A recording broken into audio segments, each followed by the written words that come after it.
Hi everyone, and welcome to today's Big OGGIE Golf Pro Tip. Today's Pro Tip comes from Richard Sadler.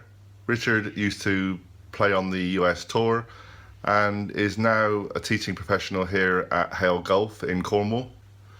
Richard also runs his own teaching program called 16 Weeks to Better Golf. And today's tip is all about how to maximize your distance with the driver.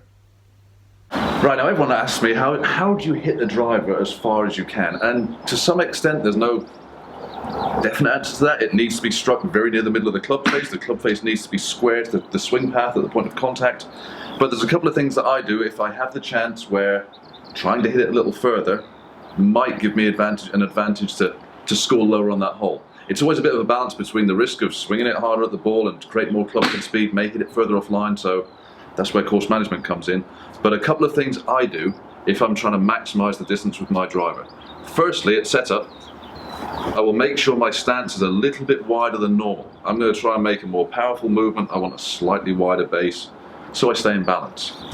Secondly, I'm going to ensure that the ball position is a little further forward. To enable us to get maximum speed and maximum distance with the driver, we need to take a little bit of the backspin off it. So if we can strike upwards into the ball a little more, that will reduce the spin rate, which in effect will send the ball a little bit further forward. And the third thing I do is hold the club a little lighter. I want to create levers, I want to create a release of the golf club. If I tense my grip too much, that's going to reduce how much my hands can release the club. So I'm going to put the ball a little further forward in my stance, and my stance a little wider than normal. I'm going to hold the club very light, and I'm going to ensure that I really try and take my time on the backswing where I can wind my body up as far as possible. So let's run through one of those. So stance width just a little wider for a little bit more stability. Ball position a little further forward so I can generate a slight upward strike. Nice light grip pressure, and then focus on taking your time to the top of the backswing so your body can turn properly.